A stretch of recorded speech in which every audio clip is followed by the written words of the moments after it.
वालेकुम सर भाई, कैसे हैं यार। अच्छा यार, आज आप लोगों को मैं बताने वाला हूँ कि डिस्क्वालिफिकेशन किन रीजंस की वजह से आ रही है और आप लोग कौन सी मिस्टेक्स करते हो जिसकी वजह से आप लोगों के अकाउंट डिस्क्वालीफाई कर दी जाती हैं ड्यू टू सिक्योरिटी रीजन की वजह से। ठीक है, तो सिक्योरिटी इशू असल में किन रीज़न के ऊपर आ रहा है ये स्पेसिफिक तो नहीं पता है, लेकिन 3 से 4 चीज़ें ऐसी हैं जो आज आप लोगों को मैं बताने वाला हूँ और उन रीज़न्स की वजह से ही आपको डिस्क्वालिफिकेशन आ रही है। तो इन चीज़ों से आपने कैसे बचना है और इनसे आपने अपने अकाउंट को भी कैसे बचाना है, इस वीडियो में आपको फुल डिटेल के साथ मैं एक्सप्लेन करने वाला हूँ। तो वीडियो लास्ट तक देखनी है, चाहे आप लोगों का 1 मिनट ग्रोथ प्रोग्राम वाला कोई भी अकाउंट है, जापानीज़ है, चाहे वो जापानीज़ है, चाहे वो फ्रांस है, चाहे वो जर्मनी है, चाहे वो यूके है, यूएसए है।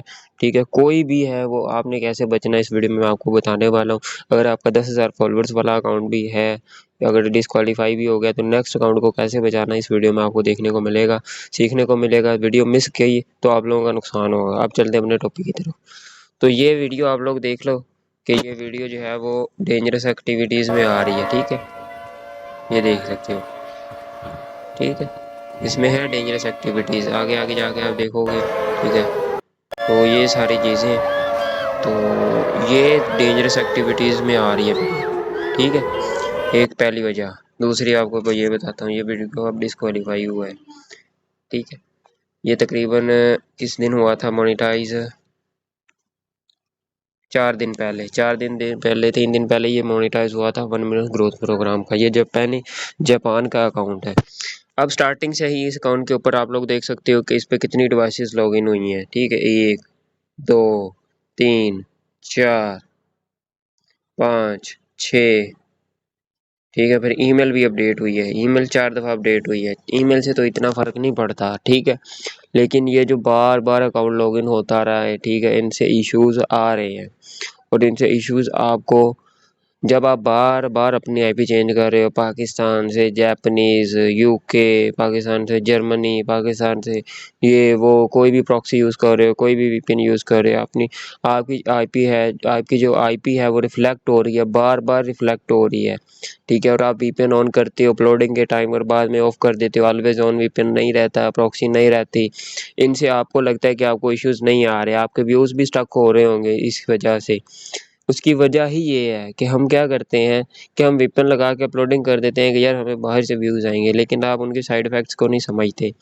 अब इस वजह से अकाउंट डिस्क्वालीफाई बहुत ज़्यादा हो रहे हैं। ये एक वेव आई हुई है जिससे जो इस चीज़ को कैच कर रही है और आपके अकाउंट को डिस्क्वालीफाई उसी टाइम कर देती है। आपको ना तो कोई वार्निंग देती है ना कुछ और, चाहे आपके हज़ारों डॉलर बने हो, $1500 बने हो, जो भी बने हो, या आपको डिस्क्वालिफिकेशन दे देती है। ठीक है, तो पहली बात तो ये है कि आपने बार बार अपनी आईपी जो है वो चेंज नहीं करनी है। ना तो आप जर्मनी के अकाउंट है तो आप यूएस की लगा रहे हो, यूके की लगा रहे हो, ठीक है, या जर्मनी की बाद में लगा देते वीडियो अपलोड करते टाइम। ठीक है, अगर जापान का अकाउंट लिया है तो आप चाह रहे हो मैं जापान भी उसमें मैनेज करूँ, तो आप वो भी सारी चीज़ें कर रहे हो। आप फेसबुक भी उसमें मैनेज कर रहे हो और उसमें भी यूएसए का फेसबुक है तो इधर जापानीज़ का है, तो आपने बार बार ये ऐसे कर रहे हो हरकतें, इनसे भी इश्यूज़ आ रहे हैं क्योंकि रिफ्लेक्ट होती है ऐसे आईपी। अब सिक्योरिटी इशू में कोई स्पेसिफिक रीज़न भी नहीं है, ठीक है, तो लेकिन 3-4 रीज़न्स ही इस टाइम पे जो मुझे समझ में आ रहा है कि वो इन इश्यूज़ को दे रहे हैं। वो मेन चीज़ है, एक तो सिक्योरिटी इशू का, वो ये है कि आप डेंजरस एक्टिविटीज़ वाली वीडियोज़ अपलोड कर रहे हो, तब भी ये मसला आ रहा है। दूसरा ये मसला तब आ रहा है जब आप बार बार आईडीज़ को लॉग इन लॉग आउट कर रहे हो, ठीक है, बार बार अपनी आईपी को चेंज कर रहे हो। ठीक है, और दूसरा ये है कि आप फेक सब्सक्राइबर्स के थ्रू या फेक फॉलोअर्स के थ्रू अपने अकाउंट को मोनेटाइज कर रहे हो, तब भी ये इश्यूज आ रहे हैं। अब इसके डिस्क्वालिफिकेशन रीजन भी आप देख सकते हो। Trust, safety and security are top priorities in TikTok.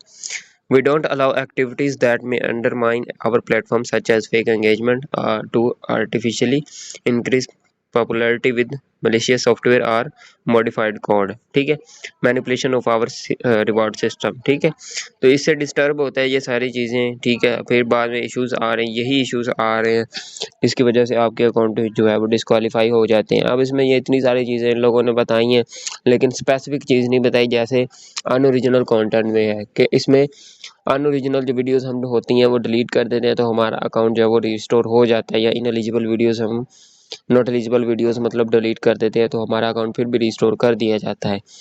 तो इसमें एक हमें चीज़ समझ में आ रही है, लेकिन सिक्योरिटी इश्यू में हमें कोई भी चीज़ समझ में नहीं आ रही होती है। तो इसलिए ये 3-4 चीज़ें आप लोग पहले जो है वो अपने फोकस करो कि इन चीज़ों की वजह से तो नहीं आपके अकाउंट्स हो रहे हैं डिस्क्वालीफाई। तो इन 4 चीज़ों को बचा लो, मेरे ख्याल से आप लोगों का अकाउंट जो है वो बच जाएगा। मेरा एक अकाउंट ऐसा चल रहा है, वो भी जैपनीज़ का ही है, वो भी सेम मेथड के थ्रू मोनेटाइज हुआ है यूट्यूब के थ्रू। सब फेक सब्सक्राइबर्स बिल्कुल भी नहीं थे, ओरिजिनल सब्सक्राइबर्स थे, ठीक है। लेकिन उसमें मैं ना कोई डेंजरस एक्टिविटी वाली वीडियोस अपलोड कर रहा हूँ, ना मैं उसमें फेक एंगेजमेंट मतलब के फेक फॉलोअर्स डलवाए हैं। थर्ड वन ये है कि ना ही मैंने उसमें आईपी वगैरह इतनी चेंज की है, ठीक है। एक ही अकाउंट में वो उसी में लॉगिन था, उसी में मोनेटाइज किया, उसमें ही अपलोडिंग हो रही है, तो उसमें ये इश्यूज़ नहीं है, ठीक है। अगर सेम एज इट इज़ मैं वैसा ही करता, अगर डेंजरस एक्टिविटीज़ वीडियो उसमें भी अपलोड करता, तो उसमें भी इश्यूज़ आ जाते। तो बहरहाल एक तो डेंजरस एक्टिविटी वाली वीडियो से बचें, एक दूसरा आईपी चेंज करने से बचें, तीसरा अपने mobile bar bar log in log out करने से बचें, और चौथा ये है कि भाई वीडियोस जो जापान के अकाउंट्स हैं, जो वायरल 1 मिनट वाले अकाउंट है, वो सेम जिनका वीडियो 24 घंटे बाद ही पोस्ट किया करें, उससे पहले वीडियोस को पोस्ट ना करें, तब भी वीडियो डिस्क्वालीफाई हो रही होती है, ठीक है। और कभी अगर आपके 10,000 फॉलोअर्स वाले अकाउंट है, तो फेक सब्सक्राइबर फेक फॉलोअर्स से उनसे बचें, क्योंकि इनसे अब इश्यूज़ आ रहे हैं। पहले ऐसा नहीं होता था, पहले जैसा भी सीन था 4-5 महीने पहले, उस तब अर्निंग भी अच्छी खासी हो जाती थी और इन चीज़ों का इशू भी नहीं रहता था माइंड के अंदर। लेकिन अब जो भी बंदा काम कर रहा है वो इन सारी चीज़ों को समझ के काम कर रहा है, क्योंकि अब ये ज़्यादा इश्यूज़ आ रहे हैं, ठीक है। आई होप सो कि इसमें आपको वीडियो को काफ़ी सारी चीज़ें सीखने को मिलेंगी। उम्मीद करता हूँ कि आपके इश्यूज़ जो है वो अब सॉर्ट आउट हो जाएंगे। इन सारी चीज़ों से आप लोग बचो और एक ही आईपी यूज़ करो ताकि स्टेबल काम रहे। बाकी मिलते हैं नेक्स्ट वीडियो में, और ग्रुप क्लास में ज्वाइन करें। व्हाट्सएप ग्रुप का लिंक मैंने डिस्क्रिप्शन में दिया हुआ है, और व्हाट्सएप मेरा नंबर भी आप लोगों को डिस्क्रिप्शन में मिल जाएगा। बाकी मिलते हैं नेक्स्ट वीडियो में। अल्लाह हाफिज़।